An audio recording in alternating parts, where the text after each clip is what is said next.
Hello guys, sandy Patil here. पुन्हा एकदा नवीन ब्लॉगमध्ये मान्सूनच्या या पिरियडमध्ये आम्ही चाललो आहोत जेजुरीला. आणि जेजुरीला जाताना तुम्हाला कोणत्या ठिकाणावरनं जायचं हे मी सांगणार आहे. जेजुरीला जायला आपल्याला दोन रस्ते आहेत. एक आहे सासवड मार्गी आणि एक आहे इकडं कात्रज मार्गी. तोही रस्ता पुढे जाऊन कात्रजला भेटतो. आम्ही सुरुवात केली आहे वाकड या ठिकाणी आमच्या घरापासून आणि मी चाललो आहे माझ्या दोन बहिणींसोबत जेजुरीला. चला तर मग फायनली आम्ही जेजुरीला पोचलो आहोत. जेजुरी हे अवघ्या महाराष्ट्राचं कुलदैवत आहे. जेजुरीचे तसे दोन खंडोबा मांडले जातात. प्रथमतः एक आहे पालीचा आणि दुसरा म्हणजे जेजुरीचा. तर तुमचा कुलदैवत नक्की कोणता आहे ते सांगा, पालीचा खंडोबा का जेजुरीचा खंडोबा. आणि आम्ही जेजुरीला पोचलो आहोत. नुकताच इथं पाऊस झाला होता, वल्ल्या सडके होते आणि या पावसाच्या मान्सूनमध्ये खूप छान वाटत होतं.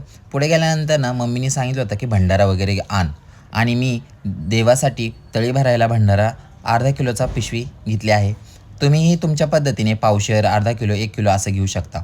आणि तुमच्याकडे पैसे नसेल तर ही तर तुम्ही ऑनलाईन करू शकता. खोबरं, तसेच हळद, कुंकू आणि भरपूर काय आहे. तुम्ही पाठीमागच्या साईडला बघताय हे गणेश मंदिर आणि जेजुरीच्या सुरुवातीलाच तुम्हाला गणेश मंदिर लागतं. आणि आम्ही घेतला आहोत प्रसाद आणि खोबरं आणि अर्धा किलोचा भंडारा. पुढे गेला ना आम्ही चालत होतो दोघंजणं आणि पुढे जात असताना भरपूर अशी गर्दीही नव्हती. मान्सूनचा पिरियड असल्यामुळे इथे तुम्हाला फारशी अशी गर्दी भेटणार नाही. हां, जायचं असेल तर तुम्ही अशा ऑड दिवशी जाऊ शकता ज्या दिवशी तुम्हाला गर्दी वगैरे नसेल. मग स्टॉलवरती अनेक प्रकारचे तुम्हाला पेढे वगैरे किंवा देवाला प्रसाद न्यायला आणि घरीही प्रसाद न्यायला तुम्हाला इथे भेटेल. आणि खंडोबाच्या सुरेख अशा मूर्त्या इथे पंचधातूच्या सुद्धा आहेत.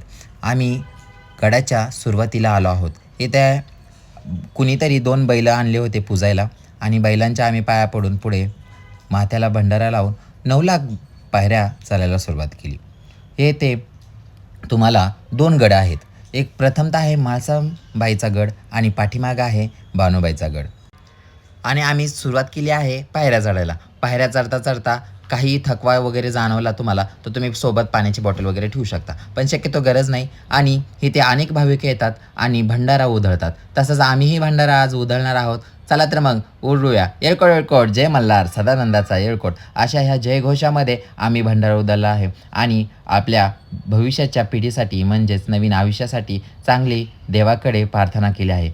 येळकोट येळकोट जय मल्हार सदानंदाचा येळकोट अशा जयघोषामध्ये अनेक भाविक इथे येतात आणि पिवळा भंडारा उधळतात. ह्याला म्हटलं जातं सोन्याची जेजुरी. सोन्याची जेजुरी म्हणजे जेजुरी. आणि ह्या जेजुरीचा देवाधिदेव अधिपती म्हणजे खंडोबा.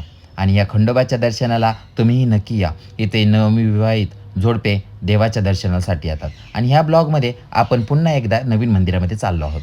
बघताय ना हे समोरचं मंदिर कुठं आहे सांगा बरं मला. चला मग, तुम्हाला माहीत नसेल तर मी सांगतो. हे मंदिर आहे सासवडला. सासवडच्या ह्या ठिकाणी हे सुरेख असं मंदिर आहे.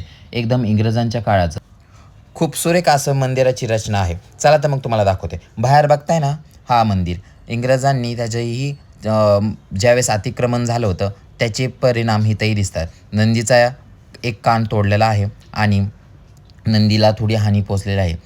तरीही हे मंदिराला पूर्णपणे तोडू शकले नाही, कारण की आपली हिंदू धर्म हा एवढा श्रेष्ठच आहे ना. याला मिटवता कसा मिटणार आहे. पुढे गेल्यानंतर ना एक काळा पाषाणाचा एकदम काळा असा नंदी तुम्हाला इथे दिसेल. बाजूला दोन्ही गणेश मूर्त्या आहेत आणि सुरेख असा हा नंदीच्या मी पाया पडून पुढे गेलो.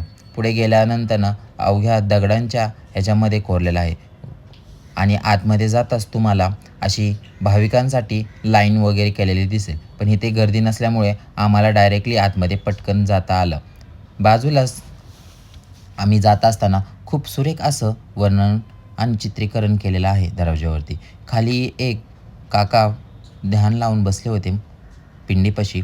आम्ही गपचीप आवाज न करता भस्म लावून बाहेर पडलो आणि बाहेर पडताच क्षणी आम्ही काही फोटोज आणि व्हिडिओज शेअर केले. तुम्हाला हा छोटासा ब्लॉग माझा कसा वाटला सांगायला विसरू नका. आणि हो, हे सासवड ह्या ठिकाणी हे मंदिर आहे.